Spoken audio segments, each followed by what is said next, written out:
monde, c'est Soudaf avec vous. Aujourd'hui et à la demande de plusieurs d'entre vous, je vais réaliser l'irfaf à la semoule. Donc vous étiez nombreux et nombreuses lors de ma dernière vidéo d'irfaf au mélange farine et semoule. Vous étiez nombreux à me demander la recette à la semoule. Alors aujourd'hui, je vais partager avec vous la recette d'irfaf à la semoule. Donc directement, on va passer à notre préparation et aux ingrédients. Pour la réalisation d'aujourd'hui, je vais faire une petite quantité. Je vais avoir besoin de 350 g de semoule. Ici, j'ai de la semoule moyenne, donc j'ai pas de la semoule fine. C'est pour ça que je vais ajouter de la farine pour avoir un peu d'élasticité. Comme on sait, la semoule, surtout la semoule moyenne, elle manque un petit peu d'élasticité. Mais si vous avez de la semoule fine, ou bien la semoule très fine, je ne sais pas ce que vous avez à votre portée, vous pouvez vous en passer complètement de la quantité de farine, la remplacer de semoule, ou bien ne mettre que la moitié de la quantité de farine. Par exemple ici, j'ai 350 g de semoule moyenne et 100 g de farine. Si vous avez de la semoule fine, vous pouvez utiliser 400 g de semoule semoule fine avec 50 g de farine. Ou comme je vous ai dit, si votre semoule est de très bonne qualité, vous pouvez vous en passer complètement de la farine. On va avoir besoin d'une cuillère à soupe pas remplie de sucre. On va avoir besoin d'une demi-cuillère à café de sel. Et on va avoir besoin de levure sèche instantanée. Moi, comme vous l'avez vu dans la recette précédente, j'avais utilisé cette levure vers la fin du pétrissage. Donc, on va refaire la même chose. Et on aura besoin de 3/4 d'une cuillère à soupe de levure sèche instantanée. Donc directement, on va ramasser ces ingrédients avec une eau un peu tiède. Pourquoi j'utilise l'eau tiède? Parce qu'il fait très froid chez nous aujourd'hui et l'eau du robinet est très froide. Donc il est préférable d'avoir une eau à température ambiante. Mais ici, il fait tellement froid. Donc, alors, on va tout d'abord mélanger les ingrédients et les ramasser avec l'eau pour avoir une pâte malléable. Comme je vous ai toujours dit, il faut toujours tamiser les ingrédients avant de passer à notre travail. On va ramasser pour avoir une boule.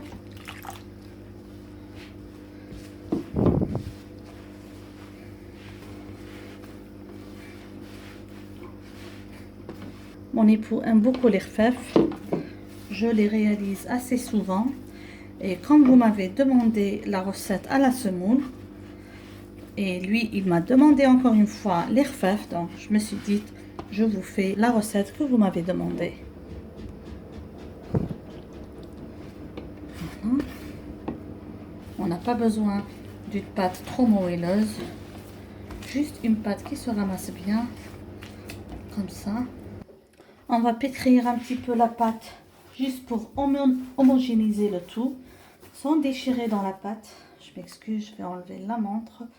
Je n'aime pas pétrir avec la montre. Voilà. Juste pour homogénéiser la pâte. On va pétrir pendant presque 2 à 3 minutes. Pour des irfaf bien élastiques qui vont s'étirer facilement tout à l'heure lors de la friture. Donc on ne doit pas déchirer dans la pâte pour donner de l'élasticité. Bien sûr, vous pouvez faire cette recette au pétrin, mais comme je l'avais mentionné sur la vidéo précédente, moi j'ai pas un bon pétrin. J'ai pas un pétrin qui me donne une pâte bien élastique. Je fais ça à la main, comme vous le voyez. Si vous avez un pétrin, faites-le au pétrin. C'est encore plus facile, plus rapide. Mais l'astuce pour ne pas se fatiguer est de laisser reposer la pâte à chaque fois. Par exemple, maintenant, je vais juste ramasser un petit peu la pâte et je vais la laisser reposer entre 15 et 20 minutes. La pétrir 2 à 3 minutes. La laisser reposer à chaque fois. La reprendre pour la pétrir encore 2 à 3 minutes. Refaire cette opération jusqu'à ce que je sois satisfaite du résultat. Par exemple, dans la recette précédente, j'avais fait cette méthode 5 fois et ma pâte était magnifique. Là maintenant, c'est de la semoule. On va voir comment va être le résultat. Alors comme ça, je ramasse ma pâte en une boule. Comme ça. Je mets comme ça dans un sachet propre où je couvre d'un film alimentaire et on va laisser reposer entre 15 et 20 minutes et on va revoir la pâte après le repos pour la pétrir. Là, je prends la pâte après 20 minutes de repos. Regardez, elle est plus souple. Je continue à pétrir.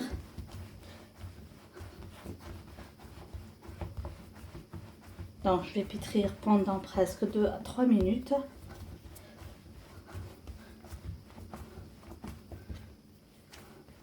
Sans déchirer, comme je le dis toujours, sans déchirer dans la pâte.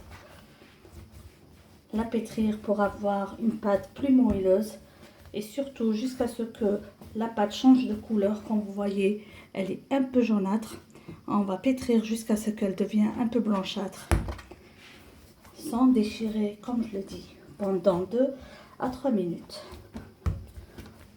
Pour ramasser ma pâte, comme vous l'avez vu, j'ai ajouté l'équivalent de 220 ml d'eau. Alors, l'eau tout à l'heure, je vais ajouter au besoin jusqu'à avoir une belle pâte bien malléable.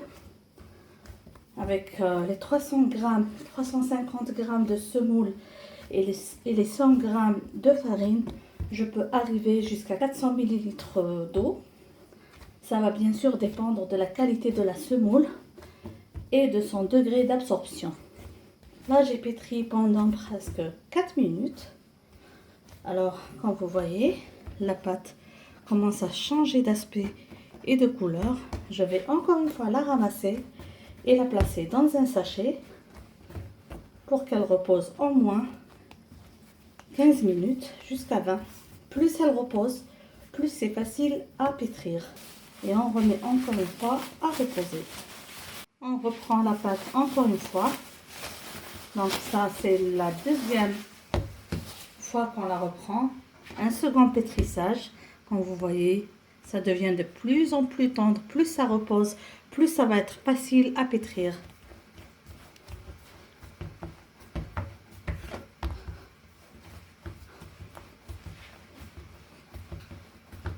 Encore 2 à 3 minutes de pétrissage.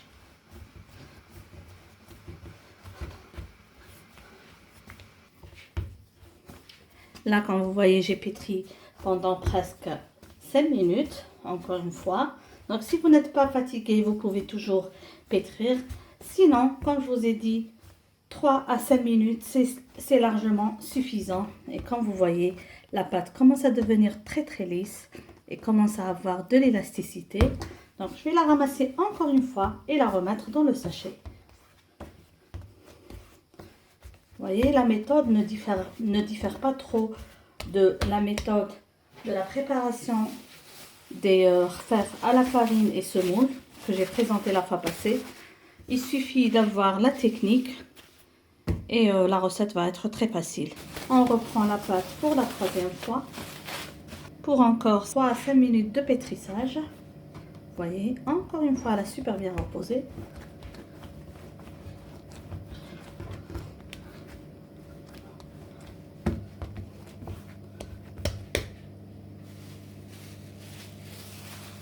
On couvre encore une fois, on laisse reposer 20 minutes et on reprend pour la quatrième fois. Voilà, on reprend la pâte pour la cinquième fois. Maintenant, on va commencer à introduire l'eau à notre pâte. Comme on a fait, comme je vous ai montré la dernière fois. Donc, tout doucement, on introduit par petites quantités tout en pétrissant jusqu'à ce que ça absorbe toute l'eau.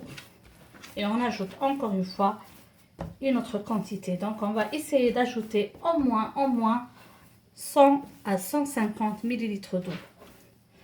Bien sûr, on va voir avec la consistance qu'on aura obtenue de notre pâte. L'eau ici, comme je vous ai dit, est à température ambiante, pas trop froide. Donc, je vais continuer à faire ainsi. comme je vous ai dit, jusqu'à ce que je puisse introduire entre 100 et 150 millilitres d'eau.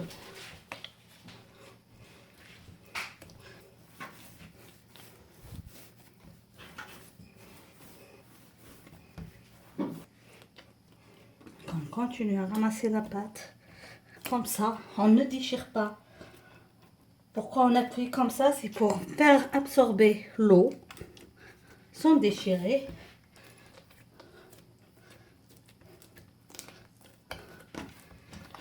Et après on essaie de rouler de la même manière sans déchirer, toujours ramasser, ramasser, ramasser pour garder l'élasticité de la pâte.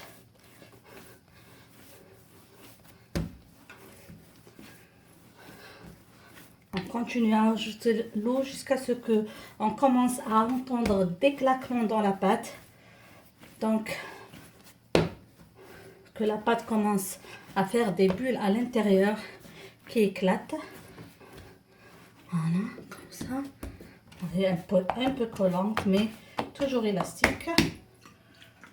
Voilà.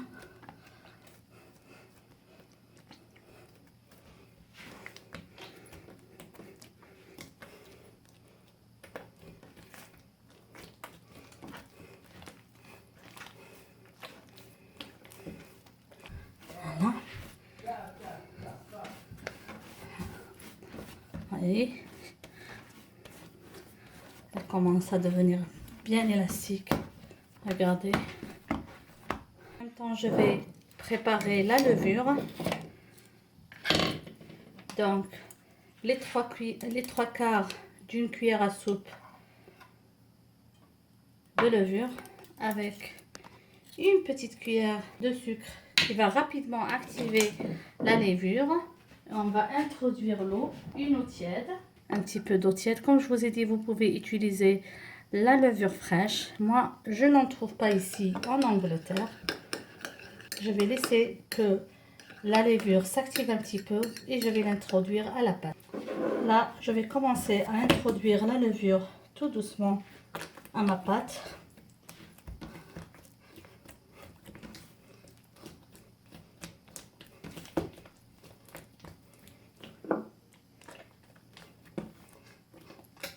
Tout doucement, comme ça. En écrasant, comme je vous ai dit, comme ça. En pétrissant en même temps. Sans déchirer dans la pâte. Toujours, toujours, toujours. Sans déchirer, c'est très, très important. Comme je vous ai dit, vous pouvez toujours faire cette opération au pétrin si votre pétrin est de bonne qualité. Malheureusement, j'ai pas un bon pétrin. Donc, je fais ça à la main et je réussis mieux comme ça. Mirfef.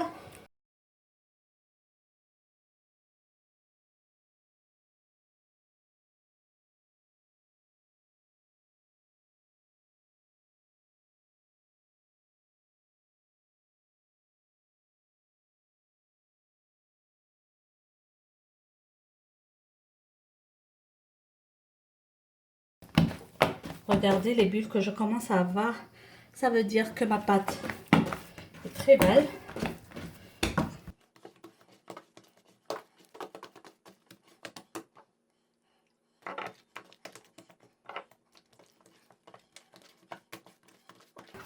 Là maintenant, comme vous voyez, même si j'introduis l'eau, je continue à introduire l'eau, mais à aérer la pâte. Regardez, je fais ça pour avoir de l'air à l'intérieur. Je dois faire ça, sinon vous faites ça.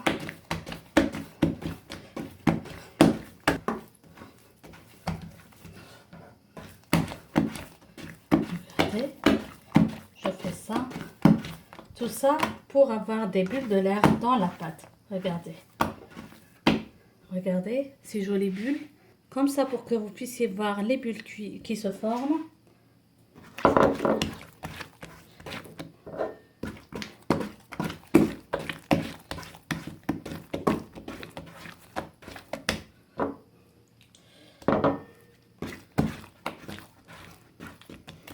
Donc, tout d'abord, je ramasse l'eau. Regardez toutes ces belles bulles. tout ça va vous donner un bon résultat, de bons rfef. Des rfef à la semoule, à votre demande, comme vous voyez.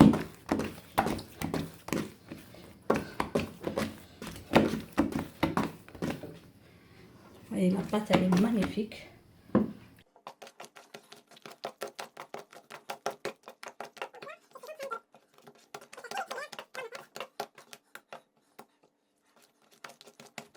Comme ça, je vais essayer de ramasser la pâte en une boule.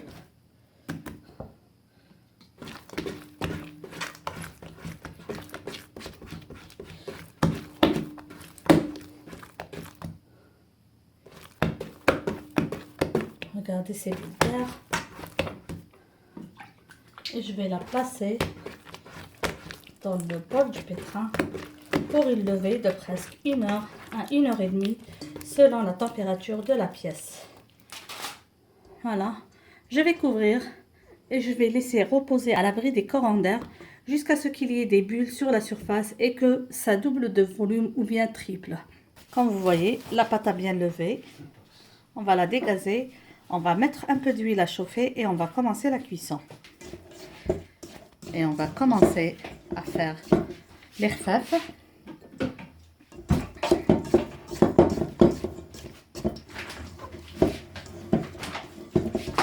Donc, je vais essayer de prendre l'équivalent d'une boule. Voilà. Je vais mouiller comme ça pour que ça ne colle pas à la main. Et on va essayer d'étaler la pâte de manière à avoir l'intérieur fin et les extrémités rondes, si on peut. Si vous n'êtes pas experte, c'est pas un problème si vous n'arrivez pas à avoir la forme ronde. Comme ça. Et on va directement placer dans la poêle.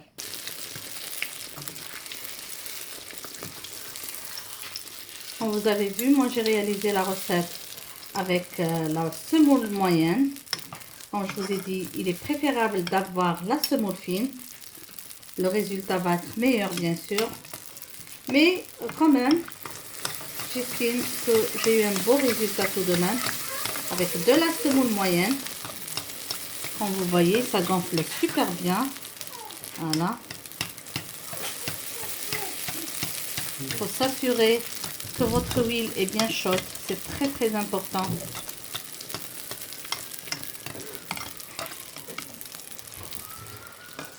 Pour avoir de belles couleurs.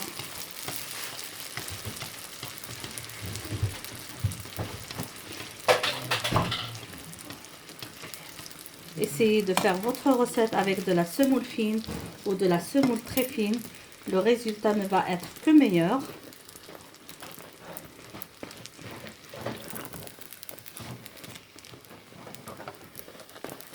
Voilà.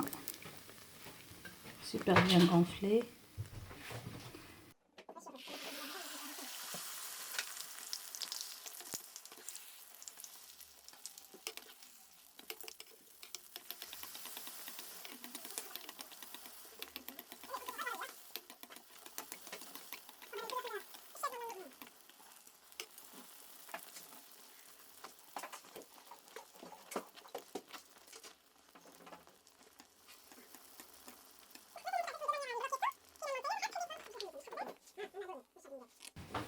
Alors, je vais vous montrer comment étaler une pièce.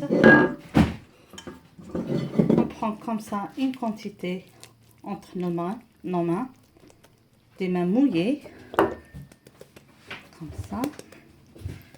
Et on va essayer de l'étaler, surtout les côtés.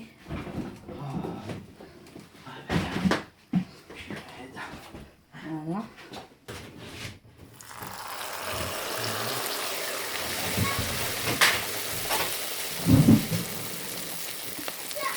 Il faut prélever comme ça les deux côtés, il faut les relever pour avoir des extrémités un peu gonflées. Comme je vous ai dit, j'aime pas avoir des beignets plats d'en bas. Et là, on commence à mettre de l'huile sur les rfef. L'huile, comme je vous ai dit, doit être bien chaude.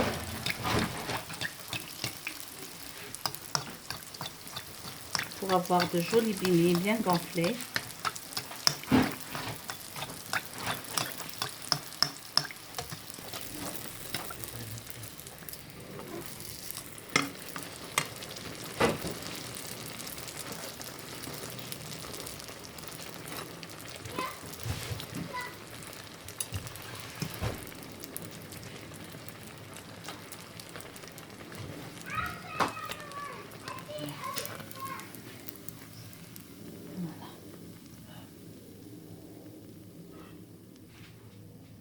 Donc, nous voilà arrivés à la fin de notre réalisation. Les khfef à la semoule, comme vous l'avez vu, pas à la farine. Alors, vous pouvez trouver la recette à la farine dans le lien en haut. Et là, c'est les khfef à la semoule, comme vous voyez, super bien gonflé, super bien réussi. Nous voilà, mes amis, arrivés à la fin de notre réalisation. N'oubliez pas, si c'est la première fois que vous vous trouvez sur cette chaîne, de vous abonner et d'activer la cloche pour être notifié de toutes nouvelles publications. N'oubliez pas aussi de partager la recette avec vos amis sur les réseaux sociaux. Si vous avez réalisé une de mes recettes, n'oubliez pas de m'envoyer la photo sur mon email amourdecuisine@gmail.com. Sur ce, je vous dis à la prochaine réalisation et bisous!